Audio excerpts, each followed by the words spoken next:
नमस्कार विद्यार्थी मित्रांनो, ई सायन्स गुरुमध्ये तुमच्या सर्वांचं पुन्हा एकदा स्वागत आहे.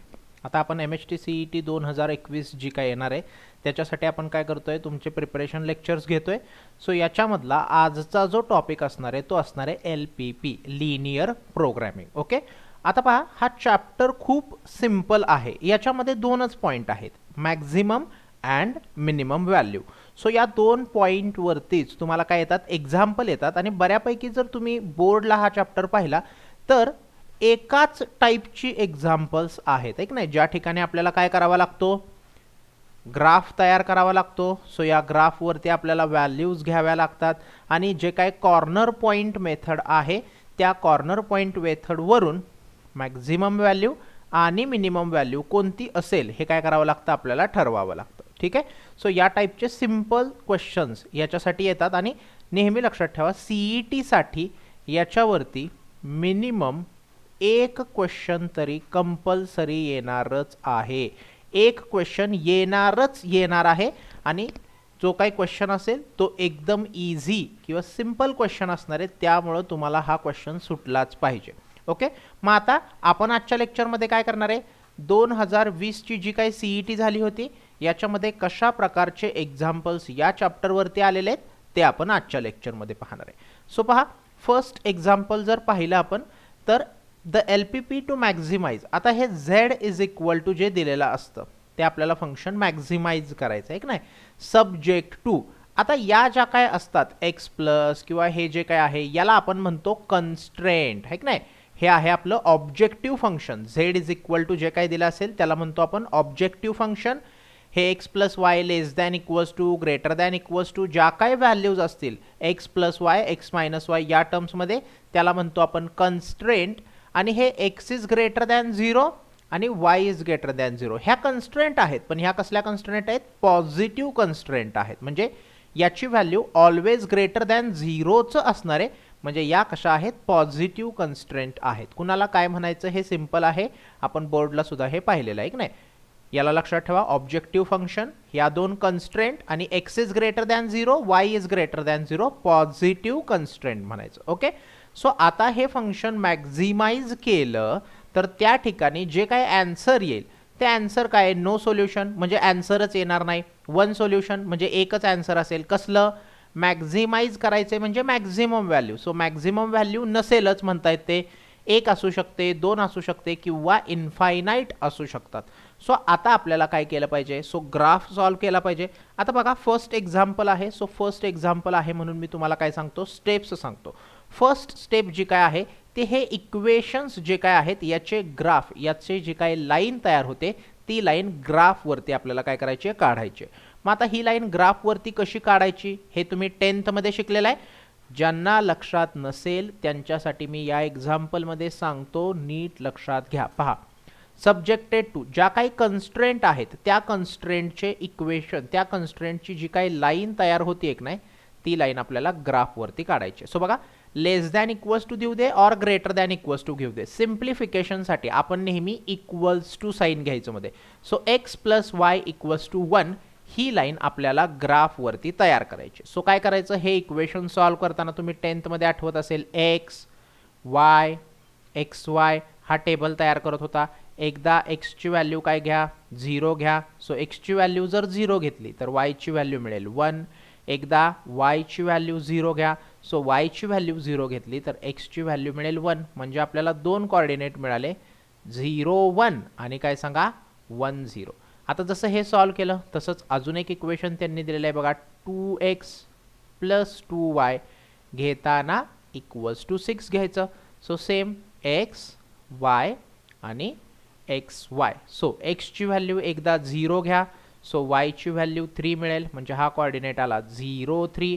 आता वायची व्हॅल्यू एकदा 0 घ्या. सो एक्सची व्हॅल्यू 3. कसं बघा, वायची व्हॅल्यू 0 घेतल्यावर हे निघून जाईल, इंटू 2चा अपॉन 2 झालं तर 2 3 जा 6. सो एक्सची व्हॅल्यू आली 3. सो कोऑर्डिनेट आला 3 0. आता हेच दोन दिलेत, बाकीच्या राहिलेल्या पॉझिटिव्ह कन्स्ट्रेंट आहेत. सो पॉझिटिव्ह कन्स्ट्रेंट सॉल्व्ह करायची गरज नाही, ऑलरेडी त्या एक्स आणि वाय ॲक्सिस म्हणून असतात. मग आता याचा ग्राफ ड्रॉ करायचा आहे. सो ग्राफ ड्रॉ करताना आपण काय केला, हा वाय ॲक्सिस आणि हा एक्स ॲक्सिस ड्रॉ केला. सो पहिला पॉईंट जर तुम्ही पाहिला तर आहे 0 1. बघा मी एवढ्या एका इक्वेशनसाठी सॉल्व्ह करतोय. सो 0 1 म्हणजे आपला कोणता कोऑर्डिनेट असेल, हा कोऑर्डिनेट असेल.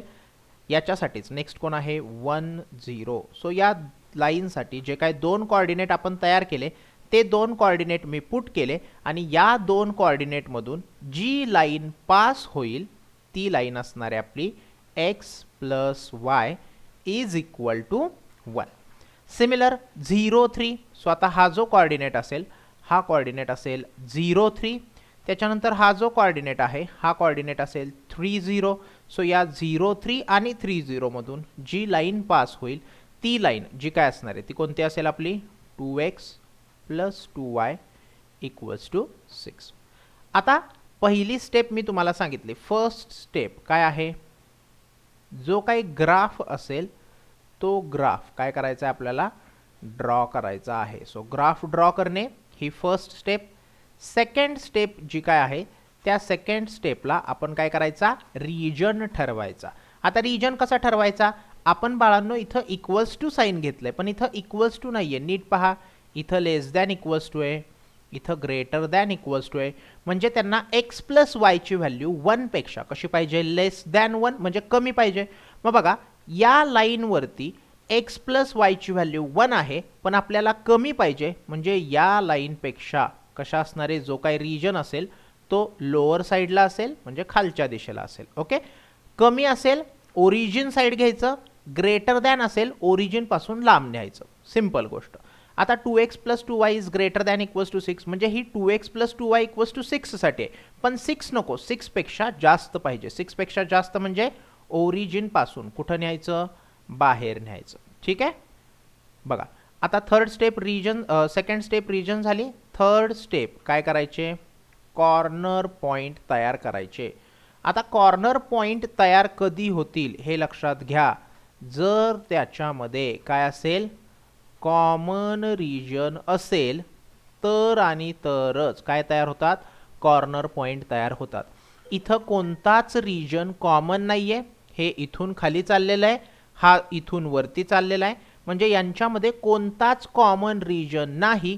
मग कॉमन रिजन नाही म्हणून कॉर्नर पॉइंट पण तयार होणार नाहीत आणि जर तुम्हाला एकही कॉर्नर पॉइंट मिळाला नाही तर त्या ठिकाणी सोल्युशन सुद्धा मिळत नाही. म्हणजे या ठिकाणी आपल्याला याचं सोल्युशन मिळणार नाहीये. सो जर सोल्युशन मिळणारच नाही याचा अर्थ कोणतीच व्हॅल्यू मॅक्झिमम नसणार आहे. त्यामुळे या ठिकाणी आपला ऑप्शन नंबर ए करेक्ट असणार आहे. आता सेकंड क्वेश्चन घेऊया. सेकंड क्वेश्चन कसा विचारलेला आहे पहा. For the following shaded region, हा एक रिजन आपल्याला दिलेला आहे आणि या रिजनसाठी region the linear constraints are म्हणजे हा रिजन तयार करण्यासाठी यातल्या कोणत्या कन्स्ट्रेंटचा वापर केला पाहिजे. सो सिंपल आहे, अवघड काहीच नाही. बघा पहिल्यांदा जर ही इथं 5x प्लस 9y साठी दिलं आहे नाही. सो 5x प्लस 9y म्हणजे पहा ही लाईन आहे. सो नीट जर आपण पाहिलं तर ही लाईन इक्वल्स टू 90 साठी आहे पण रिजन पहा खालच्या साईडला आहे लोअर म्हणजे या लाईन पासून लोअर साईडला रिजन चाललाय, लोअर साईडला आहे म्हणजे कसा आहे सांगा towards the origin. So towards the origin आहे म्हणजे कसा पाहिजे लेस दॅन हवाय त्यांना. मग बघा याचा अर्थ 5x प्लस 9y याच्यापेक्षा लेस दॅन इक्वल्स टू 90 कमी पाहिजे म्हणून मी काय कन्स्ट्रेंट घेतली लेस दॅन इक्वल्स टू 90. आता पहा इथं तर ग्रेटर दॅन दिलाय सो ऑप्शन ए झाला कॅन्सल. इथं लेस दॅन आहे चालतंय, इथं ग्रेटर दॅन हा पण ऑप्शन झाला कॅन्सल म्हणजे ए आणि सी कॅन्सल झाला. सो आता बी आणि डी मधला कोणता तरी एक ऑप्शन असेल. ओके, सो दुसरी आहे एक्स प्लस वाय. आता बघा x plus y equals to ही 8 लाईन आहे पण याच्यापेक्षा रिजन जर तुम्ही पाहिला तर इकडं वरती आहे ना, याच्या खाली नाहीये. याच्या कुठं रिजन आहे कॉमन रिजन जो आहे रेड लाईननं जो दाखवलेला आहे याच्या वरती आहे. वरती म्हणजे आउटसाइड चाललाय बघा, ओरिजिन पासून लांब चाललाय. मग ओरिजिन पासून जर लांब चालला असेल तर ग्रेटर दॅन इक्वल्स टू असणार आहे. सो ग्रेटर दॅन आहे ना, मग या ठिकाणी पहा हा बी आणि डी मध्ये बघितला तर इथं तर लेस दॅन दिलाय, मग लेस दॅन दिलाय म्हणजे बी ऑप्शन सुद्धा चुकीचा आहे. सो बाय डिफॉल्ट आपला डी ऑप्शन काय असणार आहे करेक्ट असणार आहे. इथं 8 आहे नाही, चुकून माझ्याकडून इथं 8 लिहिलं गेलेलं असणार आहे. या ठिकाणी सगळ्या ठिकाणी त्यांनी काय दिले 4 दिले. सो इथं किती असेल 4. सो या ठिकाणी सुद्धा किती असेल ग्रेटर दॅन इक्वल्स टू 4. पण सगळा ऑप्शन मॅच होतोय का बघायचं. आता बघा y ची व्हॅल्यू जी काय y इक्वल्स टू 8 लाईन आहे त्याच्यापेक्षा रिजन लेस दॅन म्हणजे बघा y पेक्षा कमी आहे. ओरिजिनच्या पेक्षा बाहेर म्हणजे वरती गेला असता ना, टुवर्ड्स द ओरिजिन म्हणजे खाली. सो खालीच रिजन आहे म्हणजे y is less than equals to and आहे. आणि मी तुम्हाला सांगितलं की ह्या नेहमी कशा कन्स्ट्रेंट असतात, पॉझिटिव्ह कन्स्ट्रेंट असतात. सो हा फर्स्ट आहे ना बाळांनो, हा कोणता क्वाड्रंट आहे, फर्स्ट क्वाड्रंट आहे की नाही. सो फर्स्ट क्वाड्रंट आहे याचाच अर्थ x आणि y ची व्हॅल्यू ग्रेटर दॅन 0 आहे. म्हणून आपला ऑप्शन नंबर काय करेक्ट असणार आहे, डी करेक्ट असणार आहे. आता अशा प्रकारचा क्वेश्चन आला की नाही की सगळं सॉल्व्ह नाही करत बसायचं, काय करायचं, इलिमिनेशन मेथडनुसार सोडवायचं. म्हणजे इथं याची value less than equals to 90 आहे. सो जिथं ग्रेटर दॅन इक्वल्स टू 90 आहे ते कॅन्सल करून टाका. मग पुढचं थोडंसं सॉल्व्ह करा. सो 2 ऑप्शन शिल्लक राहिले, मग त्यातला कुठला तरी एक काय होईल, इलिमिनेट होईल. सो हा जो क्वेश्चन आहे तो कोणत्या मेथडनं सोडवला आपण, इलिमिनेशन मेथडनं सोडवला. सो आता पहा ही एक मेथड आहे, ही सुद्धा मेथड तुम्हाला काय करायची, लक्षात ठेवायची. काही प्रश्न असे असतात की जे इलिमिनेशन मेथडनं सॉल्व्ह करायचं, म्हणजे एक एक ऑप्शन काय करत जायचा, इलिमिनेट करत जायचा. सो ही मेथड सुद्धा लक्षात ठेवा. या मेथडनुसार सुद्धा तुम्हाला बरेच एक्झाम्पल सॉल्व्ह होतात. कधी कधी 2 ऑप्शनमध्ये आपलं कन्फ्युजन असतं. सो त्या ठिकाणी जो ऑप्शन याच्याशी मॅचच होत नाही तो काय करून टाकायचा, इलिमिनेट करून टाकायचा. नेक्स्ट क्वेश्चन पाहूया. नेक्स्ट क्वेश्चन काय सांगितलं आहे, the feasible region of LPP to maximize. हे objective function subjected to 1-2 constraint दिलाय, या पॉझिटिव्ह कन्स्ट्रेंट आहे इज. आता जो फिजिबल रिजन असणार आहे तो फिजिबल रिजन ट्रायंगल आहे, पेंटागॉन आहे, स्क्वेअर आहे का क्वाड्रिलॅटरल आहे हे आपल्याला विचारलेलं आहे. आता समजून घ्या, हे जे ऑब्जेक्टिव्ह फंक्शन आहे की नाही, ह्या ऑब्जेक्टिव्ह फंक्शनचं काम फक्त आणि फक्त आपल्याला कशासाठी होतं, मॅक्झिमम और मिनिमम व्हॅल्यू फाइंड करण्यासाठी होतो. अदरवाइज याचा तसा काय आपल्याला उपयोग होत नाही. कधीही फिजिबल रिजन तयार करायचा असेल तर त्या ठिकाणी आपल्याला कन्स्ट्रेंटचा वापर होतो. सो बघा 2 कन्स्ट्रेंट, पॉझिटिव्ह कन्स्ट्रेंट मी तुम्हाला सांगितलं, पॉझिटिव्ह कन्स्ट्रेंट याचा अर्थ जो काय आपला ग्राफ तयार होईल, जो काय रिजन तयार होईल तो रिजन फर्स्ट क्वाड्रंटमध्ये. सो या ठिकाणी लक्षात ठेवा. सो हे 2 दिलेले आहेत आपल्याला, 8x प्लस 5y घेताना आपण काय घ्यायचं, इक्वल्स टू 60. याचा वापर रिजन ठरवताना करायचा, आपण घेताना इक्वल्स टू 60 घ्यायचं. सो x y आणि xy. सो बघा एकदा x ची व्हॅल्यू आपण काय करूया, 0 घेऊया. सो बघा x 0 घेतला तर हे निघून जाईल. आता y म्हणजे आपल्याला शिल्लक काय राहिलं मग, 5y इक्वल्स टू 60. सो हे 5y equals to 60 no y ची व्हॅल्यू काढायचं असेल तर इंटू 5चं अपॉन 5 होईल. सो 60 ला 5 ने डिवाइड केलं तर आन्सर मिळेल 12. सो या ठिकाणी आलं 0 12. आता काय करूया आपण, या ठिकाणी y ची व्हॅल्यू 0 घेऊया. आता पहा जर y ची व्हॅल्यू 0 घेतली तर हे निघून जाईल. शिल्लक काय राहील बघा आपलं, 8x is equal to 60. So x ची व्हॅल्यू तयार करण्यासाठी 60 तसंच राहील इंटू 8, इकडे आलं तर काय होईल, अपॉन 8. आता समजून घ्या, या ठिकाणी जर आपण डिवाइड केलं तर 4 न डिवाइड केलं तर 4 2 जा होईल, आणि या ठिकाणी जर 4 न डिवाइड केलं तर 4 1 जा 4 5 जा. सो 15 अपॉन 2 याचाच अर्थ येणार आहे 7.5. सो या ठिकाणी असेल 7.5. सो फर्स्ट याच्यासाठी आपल्याला मिळालं 2 कोऑर्डिनेट तयार करायचे. सो दुसरं इक्वेशन आहे 4x प्लस 5y. त्यांनी लेस दॅन इक्वल्स टू दिलंय पण आपण घेताना घ्यायचं equals to. So x y आणि xy. सो एकदा x ची व्हॅल्यू 0 घ्या. सो x 0 घेतला तर हे निघून जाईल आहे का नाही, शिल्लक काय राहील, 5y is equal to 40. So y ची व्हॅल्यू जर काढली तर किती मिळेल, 8. सो या ठिकाणी येईल 8. सो हा झाला 0 8 कोऑर्डिनेट. त्याच्यानंतर y ची व्हॅल्यू एकदा 0 घ्या. सो y ची व्हॅल्यू 0 घेतली तर 4x इज इक्वल टू 40 शिल्लक राहील. सो x ची जी काय व्हॅल्यू असेल ती मिळेल 10. सो या ठिकाणी आलं 10 0. आता याच्यावरून आपण ग्राफ तयार करायचा. त्याच्यासाठी आपण काय करणार, y ॲक्सिस आणि x ॲक्सिस जो काय असेल तो घेतला. पहा पहिल्या साईनसाठी 0 12. सो हा कोऑर्डिनेट असेल तो समजा आपण मानला, अंदाजे मानायचा आहे बाळांनो, इथं तुम्ही 1 2 3 4 5 6 असं लिहू शकता. सो मी अंदाजे 0 12 इथं मानला, 7.5 आणि 0.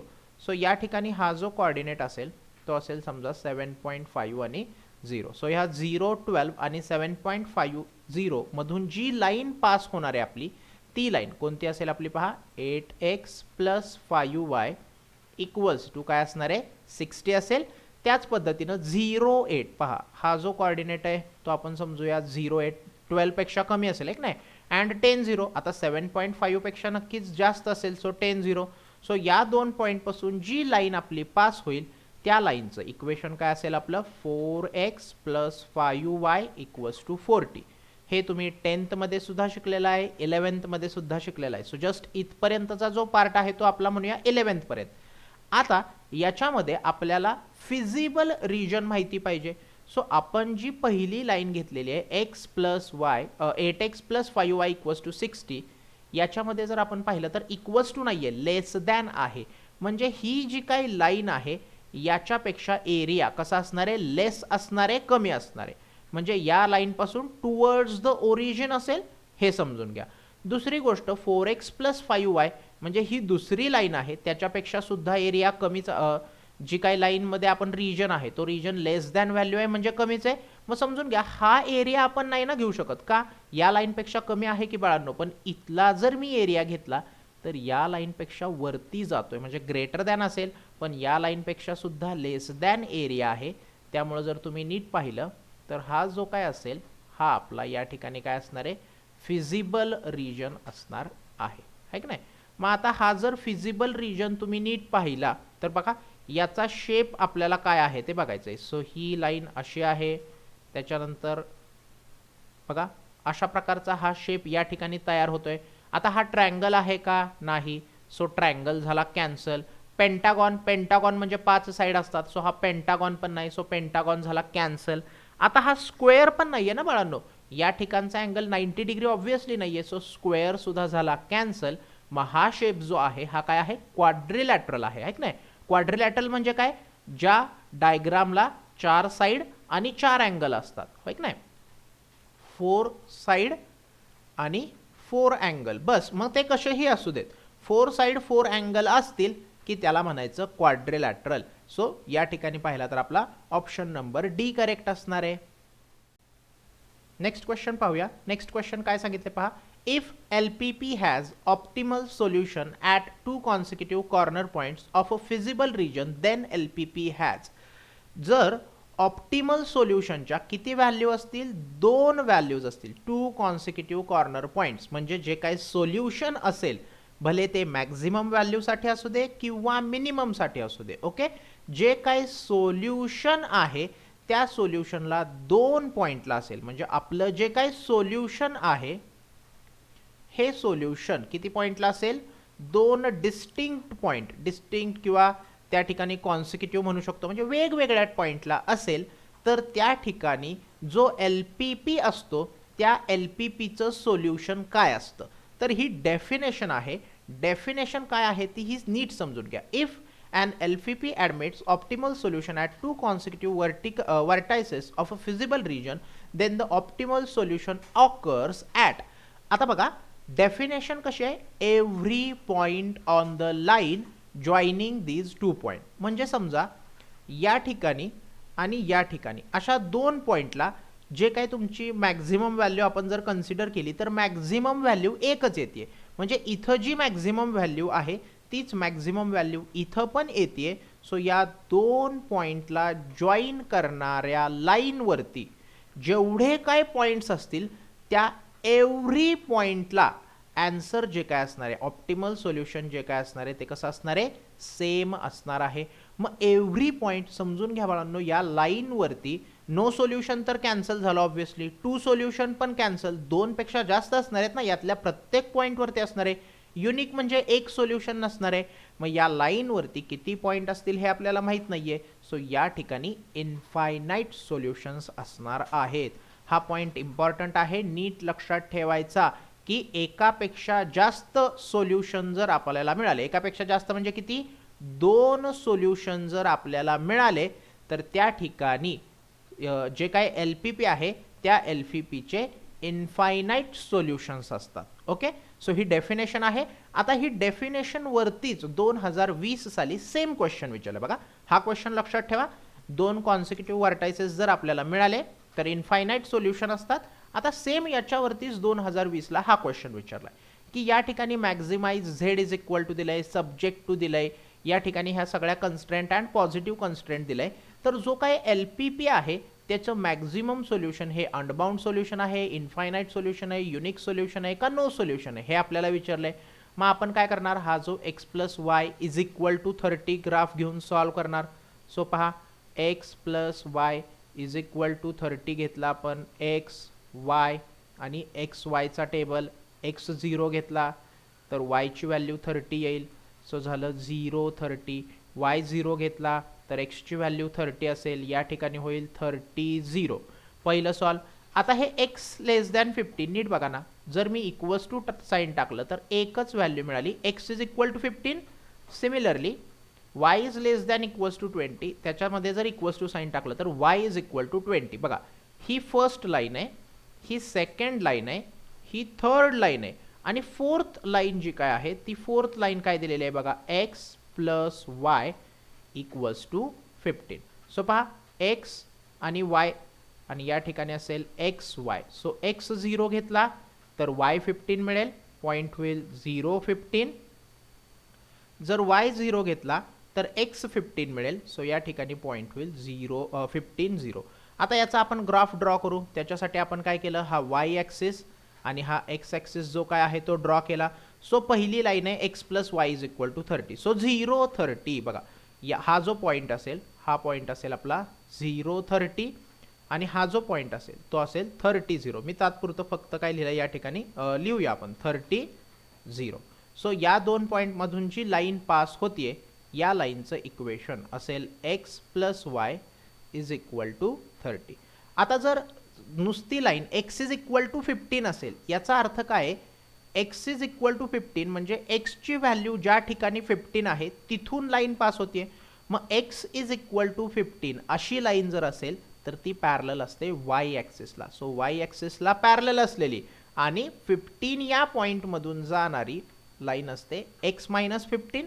मग बघा, y इज इक्वल टू 20 म्हणजे काय, y ची व्हॅल्यू ज्या ठिकाणी किती आहे सांगा, 20 आहे त्या पॉईंटमधून जाणारी, मग x इज इक्वल टू 15 असेल तर y ला पॅरलल होती, मग y इज इक्वल टू 20 याचा अर्थ ती x ला पॅरलल असेल. सो या ठिकाणी x इज इक्वल टू किती, सॉरी या ठिकाणी y इज इक्वल टू किती असणार आहे, 20 असणार आहे. हा जो पॉईंट असेल तो असेल 0 20, हा जो पॉईंट होता तो होता 15 0 अँड लास्ट काय आहे 0 15. सो 0 15 म्हणजे या ठिकाणी असेल 0 15 अँड 15 0. या दोन पॉईंट पासून जी लाईन पास होतीये ती लाईन कोणती असेल आपली, x plus y is equal to 15.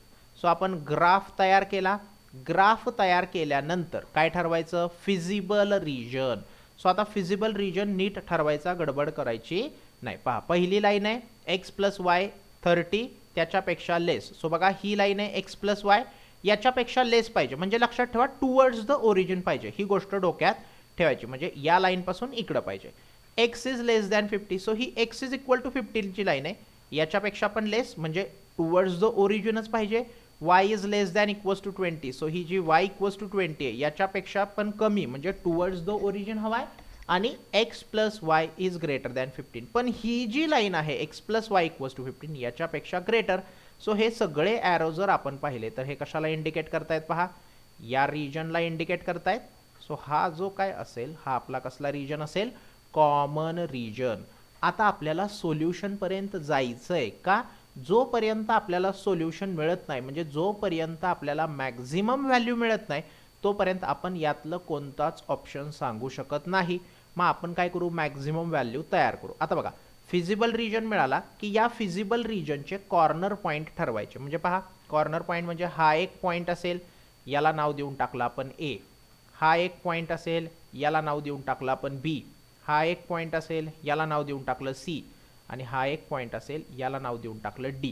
आता जे काय आपले कॉर्नर पॉईंट्स आहेत की नाही, हे कॉर्नर पॉईंट्स फाइंड आउट करून घ्यायचे.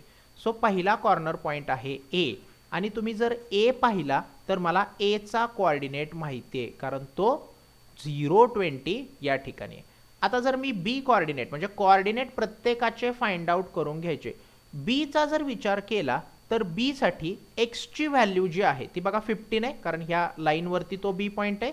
सो x ची व्हॅल्यू आहे 15 आणि y इज इक्वल टू 20 या लाईनवरती आहे. सो y ची व्हॅल्यू असेल 20. सी जर आपण पाहिला तर सी जो आहे तो 15 0 या कोऑर्डिनेटवरती आहे. सो सीचा कोऑर्डिनेट असेल 15 0 आणि डी कोऑर्डिनेट जर आपण पाहिला तर डी जो आहे तो 0 15 या पॉईंटवरती आहे. सो हे सगळे आपण काय तयार केले, कॉर्नर पॉईंट्स तयार केले. एकदा का कॉर्नर पॉईंट्स तयार केले की आता जेवढे कॉर्नर पॉईंट्स आहेत नाही ते सगळेच्या सगळे झेड मध्ये काय करायचे, पुट आउट करायचे. सो पहिल्यांदा झेड जो काय असेल तो ॲट पॉईंट ए ला फाइंड आउट करूया. बघा झेडची व्हॅल्यू इथं लिहून घेऊया आपण, काय आहे एक्स प्लस वाय. मग ए पॉईंटला एक्सची व्हॅल्यू आहे 0, वायची व्हॅल्यू आहे 20. सो 0 + 20 केलं तर मिळेल 20. त्याच्यानंतर Z at point B find out करूया. सो बी मध्ये पुट केलं तर एक्सची व्हॅल्यू आहे 15 प्लस वायची व्हॅल्यू आहे 20. सो यांची ॲडिशन केली तर मिळेल 35. झेड ॲट पॉईंट सी तयार करूया. सो पहा सीला तयार केला तर एक्सची व्हॅल्यू आहे 15 प्लस वायची व्हॅल्यू आहे 0. सो 15 + 0 केलं तर या झेडच्या या ठिकाणी पुट करायचं. And Z at point D find out केला तर डी मध्ये एक्स 0 आहे पण बाळांनो वायची व्हॅल्यू आहे 15 आहे की नाही. मग 0 + वायची व्हॅल्यू 15. सो आन्सर येईल 15. बरं या ठिकाणी जर आपण पाहिलं तर माझ्याकडून चुकून या ठिकाणी मॅक्झिमाइज असं झालेलं आहे बाळांनो. क्वेश्चन जो आहे तो क्वेश्चन आहे मिनिमम व्हॅल्यूसाठी. ओके, चुकून माझ्याकडून लिहिताना या ठिकाणी मॅक्झिमम झालंय. तुम्ही जर CET 2020 मध्ये पाहिलं तर या ठिकाणी मॅक्झिमम नाहीये. कसा क्वेश्चन आहे हा, मिनिमम क्वेश्चन आहे. सो आपल्याला मिनिमम व्हॅल्यू जी काय आहे ती मिनिमम व्हॅल्यू फाइंड करायची आहे. सो नीट बघा 20 35 15 15 याच्यात सगळ्यात मिनिमम व्हॅल्यू 15 आहे ना. पण तुम्ही जर नीट पाहिलं तर 15 ही व्हॅल्यू 2 पॉईंटला आलेली आहे. आता बघा याच्या प्रिव्हियस क्वेश्चन जो काय असेल, सो याच्या प्रिव्हियस क्वेश्चन आपण पाहिला तर प्रिव्हियस क्वेश्चन मध्ये काय सांगितलंय, जर ऑप्टिमल सोल्युशन 2 पॉईंटला असतील तर LPP चे किती सोल्युशन असतात, इनफायनाइट सोल्युशन्स असतात. सो या ठिकाणी पण आपण जर पाहिलं तर आपली मिनिमम व्हॅल्यू 2 पॉईंटला आलेली आहे. मग 2 पॉईंटला आली असेल तर जे काय LPP चे सोल्युशन्स असतील ते कसे असतील, इनफायनाइट असतील. मग एकतर मागच्यासारखी डायरेक्ट डेफिनेशन विचारतील किंवा डेफिनेशन न विचारता असं एखादं एक्झाम्पल देतील. ते एक्झाम्पल तुम्हाला सॉल्व करावं लागेल आणि ते सॉल्व करून त्या ठिकाणी जर 2 मिनिमम व्हॅल्यू आल्या तर त्या ठिकाणी आपण काय म्हणणार आहे, त्याला किती सोल्युशन्स आहेत, इनफायनाइट सोल्युशन. एकच जर एखादी व्हॅल्यू आली तर त्या ठिकाणी आपण काय म्हणलं असतं, त्याचं युनिक सोल्युशन आहे. एकच व्हॅल्यू या ठिकाणी आहे. आता युनिक कसं समजून घ्या, या ठिकाणी मिनिमम नसतं. जसं की इथं चुकून माझ्याकडून लिहून गेलं तर मॅक्झिमम. चला या चुकून जे लिहून गेलं त्याच्यावरून आपल्याला एक क्वेश्चन पण घेता आला. समजा इथं मी मॅक्झिमम असं लिहिलं असतं, त्यांनी मॅक्झिमम दिलं असतं तर याच्यामध्ये ही जी 35 आहे ना, ही 35 सगळ्यात मॅक्झिमम व्हॅल्यू आहे. सो मॅक्झिमम व्हॅल्यू एकच आली आहे ना. मग जर मॅक्झिमम साठी विचारलं असतं तर या ठिकाणी काय आलं असतं, अ युनिक सोल्युशन. एकच मॅक्झिमम व्हॅल्यू आहे म्हणून या ठिकाणी आपला युनिक सोल्युशन असा ऑप्शन आला असता. ओके, सो आता आजच्या लेक्चरमध्ये टोटल 5 क्वेश्चन्स आपण कव्हर केलेत. बऱ्यापैकी आजच्या लेक्चरमध्ये मी काय केलंय, तुमचा थिअरी पॉईंट कव्हर करण्याचा प्रयत्न केला आहे की नाही. सगळे थिअरॉटिकल क्वेश्चन्स म्हणजे विचार करावा लागेल की याचा आन्सर काय येईल किंवा डेफिनेशन्सवरचे असे बऱ्यापैकी आपण थिअरॉटिकल क्वेश्चन्स कव्हर केलेले आहेत. मग नेक्स्ट लेक्चरमध्ये आपण काय करणार आहे की मॅक्झिमम आणि मिनिमम व्हॅल्यू. आता बघा या लेक्चरमध्ये ऑलरेडी आपण मॅक्झिमम मिनिमम व्हॅल्यूपर्यंत पोहोचलेलोच आहे, पण पर्टिक्युलर त्याच्यावरतीच क्वेश्चन कसा येतो, मग या ठिकाणी मॅक्झिमम व्हॅल्यू कोणती असेल किंवा मॅक्झिमम व्हॅल्यू कोणत्या पॉईंटला आहे, या प्रकारचे जे 2 क्वेश्चन्स राहिलेले आहेत ते 2 क्वेश्चन आपण काय करणार आहे, नेक्स्ट व्हिडिओ लेक्चरमध्ये घेणार आहे. मग तुम्ही जर आपल्या चॅनलवरती नवीन असाल तर तुम्हाला माहीतच आहे, आपल्या चॅनलला काय करा, सबस्क्राईब करा. त्याचबरोबर आपला जो चॅनल असेल तो तुमच्या मित्रांना देखील शेअर करा. Thank you friends.